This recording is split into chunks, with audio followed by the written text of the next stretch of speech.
Nomi Prins is joining the Guadalajara Geopolitics podcast, and well, thank you for being here. Thank you so much. You've written a number of best-selling books, the latest being All the President's Bankers, and you are now writing a new book called Artisans of Money. You have a long CV, and I invite listeners to learn more about you at nomiprins.com. But early on, you worked on Wall Street and for Goldman Sachs, and I'd like to just start by asking you briefly, what made you do a 180? What was it that spurred you to put yourself on the right side of history by becoming a whistleblower and speaking truth to power after working for the big banks? Oh, thank you. That's a really good question. I ultimately it became an issue of my own moral compass that I think when I first started banking, even before I got to Goldman Sachs, just out of school, I didn't have any idea really what banks did, as most of us who joined the industry didn't, especially at the time. And through the years, I developed a bigger idea of what banks do, and also what banks did changed very negatively, particularly towards the end of when I was there, and towards the Goldman years. And I didn't think there were enough people from the inside who were really explaining what was going on to the outside. When I quit Goldman in early 2002, it was sort of before there was a lot of focus on negativities of Wall Street relative to the main economy outside of, academics and economists and so forth. It wasn't so much a mainstream conversation. And so I thought that I needed to contribute to that conversation. And also a lot of things that I saw weren't particularly savory, and increasingly so over the years. And so finally I decided it was time for me to get out, which was actually right after 9/11. I was down in New York on 9/11, so there was a bit of also a life-changing moment as well for many of us being down there. And all of those things together caused me to leave the industry and speak about the industry. And really, the industry's gotten even worse since then with respect to what it can cause to the rest of the world in terms of economic failings and financial speculation that's negative to regular people and so forth. So, Well, I'm glad that you made that change and you provided us with all of this vital information. Um, I'd like to focus now a bit on Mexico, which you've been discussing lately with your piece on Chris Martinson's Peak Prosperity. I followed Peak Prosperity for a while, but it wasn't until after a piece that I actually became a member because I find the information so useful. And you also were at Mexico City recently talking at the Aspen Institute. Um, and I'd like to talk about, for example, in chapter 16 of All the President's Bankers, you discuss Latin America in the 1980s when junk loans were sold to the third world and threatened to implode not only Latin American economies, but also damage U.S. banks. And in the end, governments and taxpayers basically ended up footing the bill, and risk was socialized while Wall Street took the profits. Clinton bailed out, Goldman Sachs had Clinton bail out Mexico in the 90s. And so today, looking at Mexico, are we looking at a sequel of the events of the 1990s? How do you see Mexico and its economy today? yeah, I mean, there's certainly with respect to Mexico and Latin America in general, a lot of circles in history that come back to this extension of debt, whether whether it was through bank debt or through debt to the government or debt right now in terms of corporate loans, that have gone through the United States financial system in particular, also Europe as well, of course, into the Mexican financial system. And over the years, the bailouts that happened in the 80s happened largely because banks really were expanding beyond their any sort of old conservative rules or regulations as to what they would and the terms they would assign to debt dumped on Mexico and Latin America. And that was a decision they made. They ultimately, those debts were not going to be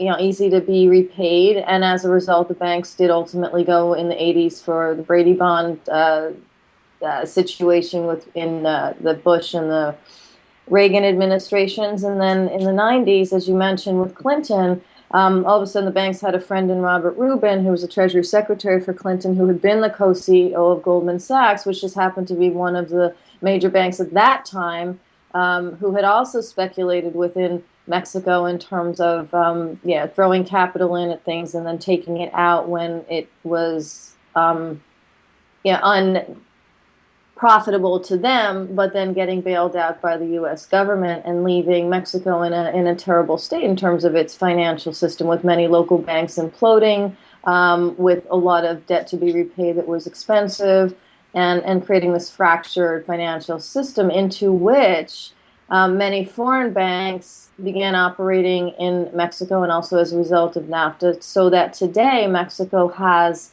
over 65% or so. I have the slides and the exact numbers on my website of capital basically controlled by foreign banks. 83% of bank assets controlled by foreign banks. And so when you have that situation, it becomes worse when there is a potential fallout than it was even before into the bailout situation of the 1980s or the currency and financial crisis in Mexico of the 1990s, because now you have a situation where foreign banks own a much higher proportion of the capital that flows into and will flow out in problems of Mexico than you had before.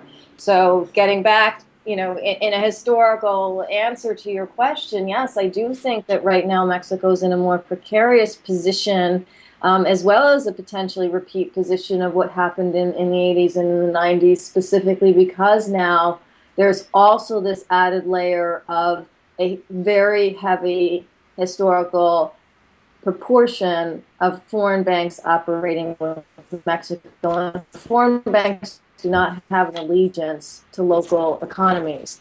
It's not what they're there for. They're there to take from local economies to, expand their interests into local economies. But at the moment that things don't go well, or they feel like removing that capital and putting it elsewhere, or there's that pressure from the international capital markets or speculators, it leaves very quickly, and then that leaves Mexico and the financial system in a greater hole.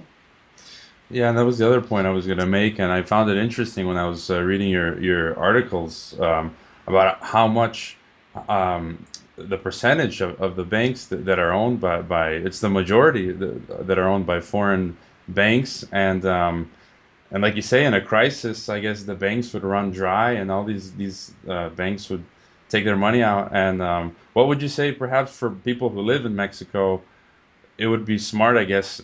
What do you do in such a situation for the everyday person? Do they split their savings accounts between, having one foreign, one account in a foreign-owned bank and then another account in the local Mexican bank? And I guess the idea would be to support the local Mexican bank and the local economy versus these foreign accounts. What do you think an average person should do?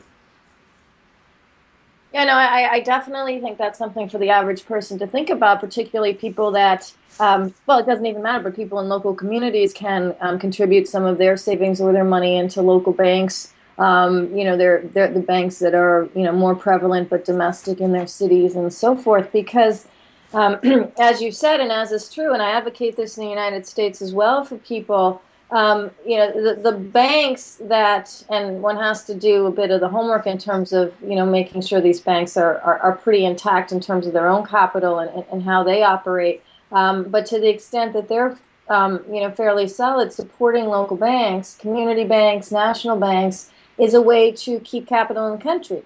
And also to use that capital for local endeavors and infrastructure and job creation, rather than have it be used as effectively speculative betting chips on the international table, which is what happens when it's, provided, when those deposits or that savings is provided to the foreign banks. And also the way foreign banks operate, they tend to leverage or use the money that they have in their grasp in order to speculate in anywhere else in the world, in derivatives markets and all sorts of other types of exchanges that might have nothing, and usually have nothing, to do with the local economy. And so in a way, that's what people are supporting when they're supporting the foreign banks. Now, that said, of course, it's easier to find those foreign banks. I mean, I go to Mexico frequently. As you mentioned, I was just there speaking at the end of August, and it's far easier to use and find the large foreign banks because they do have the capital to be on lots more corners and to, provide a lot more visibility for themselves and services from that perspective. So it all seems easier. And so a lot of people do have their finances tied up with these institutions. But I do advocate, using those institutions if you need to, if that's where your mortgage is, if that's where certain bills are being paid, from a practical standpoint. But yes, splitting out the money into local banks, which also in Mexico tend to offer even greater interest on savings and deposits than some of the major banks. I mean, people can do this work for themselves in terms of their favorite local bank, but often, and this is the case in the States as well, you actually get a better deal for keeping your money with a smaller bank than keeping it with a larger bank. And speaking of a local bank, what are your thoughts on the power that the Fed has over the Bank of Mexico and the proposal to monetize silver in Mexico? Because I personally have a silver account at Mexican billionaire Hugo Salinas Price's Banco Azteca, and he was a proponent of the bill to monetize silver, which was apparently rejected by, I don't know, the Bank of Mexico, who was afraid of the Fed. And so I guess it's assumed that they were afraid to be so bold because of the Right. Fed. But my guess is the Fed probably warned them directly never to dream of monetizing silver in Mexico. What do you think? Well, I think the Fed doesn't want any country to monetize silver or gold globally, and the reason for that is the minute any form of country or local national finance sovereign financial system is trying to take it upon themselves to value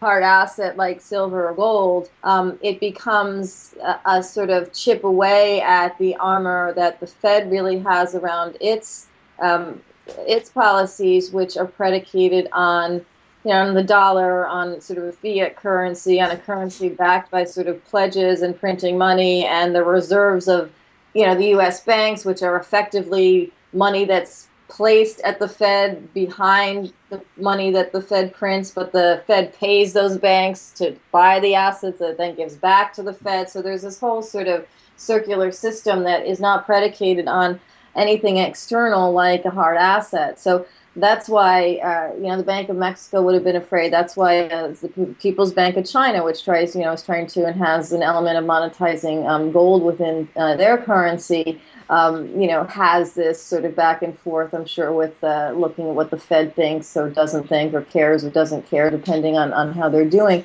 because the Fed is so prevalent in terms of global policy. The Fed's more prevalent in terms of global policy in the wake of the 2008 financial crisis than it even was beforehand.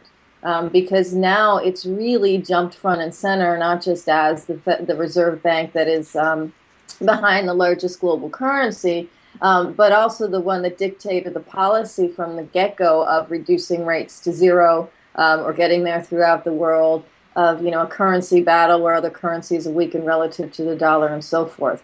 So anything that changes that dominance in policy, again, like a monetizing of silver or gold, gets in the way of the power of that policy.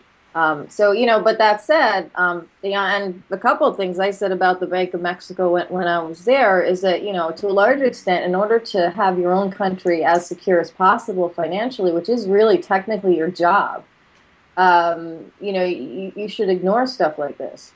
And you should and that's in anything from interest rates to so forth. When I was there, and I had a lot of questions from the press about whether the Fed was going to raise rates, and should the Bank of Mexico wait until the Fed rates rates to decide what they're going to do, and so forth. And my answer at the time and remained is no, it should not wait. It should do what it needs to do for the country, regardless of what the Fed's doing, because the Fed wasn't going to raise rates, as I said in August, and as they did not do in September, nor will the Fed raise rates in December for various reasons. So it is up to the Bank of Mexico to be a little less codependent, not least because Mexico does have a large economy, is a major trading partner of the U.S. and so forth, than to worry about what the Fed thinks. But then I think all central banks should do that. We might have much more stable economies throughout the world. So. And I've spoken previously with Guillermo Barba of Forbes Mexico, and he's mentioned things on his blogs. Some of the silly things that the Bank of Mexico does, like they've been purchasing gold, and then they haven't had it physically. You know, it's off somewhere in England. Meanwhile, other countries are seeing the risk of the situation globally, and they're bringing the gold back to hold in their own countries, while Mexico, for some reason, holds many tons abroad. And speaking of currencies, what are your thoughts on the peso, which reached historic lows in terms of the dollar, which went to 17 pesos to a dollar? And I can think of an example locally here. My favorite local organic store, which is probably the biggest in Guadalajara, and they told me that they have at the moment stopped importing products because of the super high exchange rate. And I guess the reason is because of the flight to safety that around the world people are flying to the dollar and temporarily boosting it. What's your take on the peso in the near future? Well, first, it's very interesting what you say about your local food place, because the very fact that it's not able to afford to buy products that are made outside of Mexico also hurts the exports of those countries. And I imagine one of those is the U.S. So you Yep. have this weird situation where, by virtue of the high dollar and the low currencies throughout the rest of the world, actually that hurts U.S. exports, which is something completely lost on U.S. politicians, I might add. But that's kind of besides the point. I think that, in terms of the peso, and this kind of goes back to the Bank of Mexico as well. To one extent, the peso, as well as other countries, are victim of the high dollar, and part of the high dollar thing is kind of different from what historically should be happening to a currency, which is that when we've created as much debt in the country as we have since the financial crisis in such a short period of time, and we have rates at zero. There's really no technical reason why the dollar should be as strong as it is from the sheer standpoint of classic economics. However, the reason it stays strong is, yes, it's prevalent because the Fed was the purveyor of this policy first and largest in the world of reducing rates to zero and of unleashing sort of currency wars. And driving other currencies lower, and then complaining that countries are devaluing their currency, which again is bizarre. Mexico's not trying to devalue the peso to the extent that the U.S. believes, for example, the Chinese are trying to devalue their currency. But whatever the case, the result is that it's harder to, as you said, in Mexico to buy products on the outside. It's also harder, and this goes to a larger economic and financial situation and potential problem for Mexican corporations that have borrowed in U.S. dollars in the past, and at the low rates that were available through U.S. borrowings as well as through European borrowings, that it becomes harder to repay those corporate loans or those corporate bonds because their profits are in pesos, which have been reduced in value relative to their interest expenses, which are in dollars, which have increased in value. And so that creates another, bigger problem in terms of just the finances of Mexican corporations as well, not just your local one, but also, local ones all throughout the country, I'm imagining as well.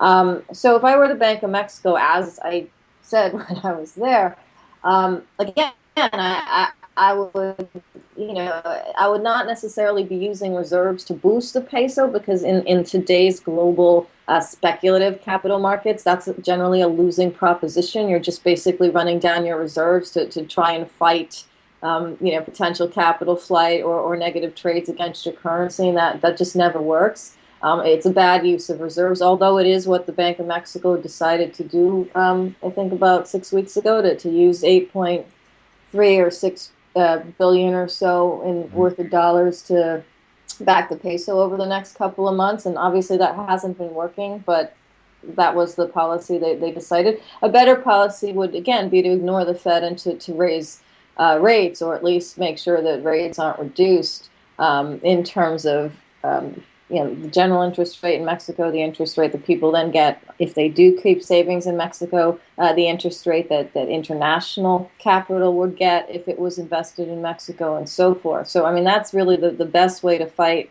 the currency devaluation, is to keep the interest rates higher. That seems to be what the Bank of Mexico isn't thinking of doing, but that would be the better way to do it. Mm-hmm.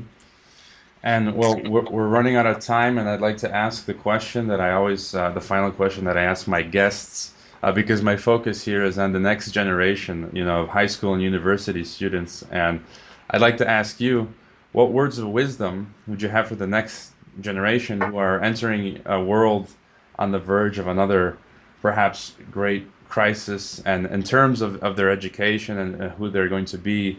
I mean, what words of wisdom, would you have? Because I hope more people would think critically and follow, you know, the type of work that you're doing and that sort of thing. So your final thoughts, words of wisdom.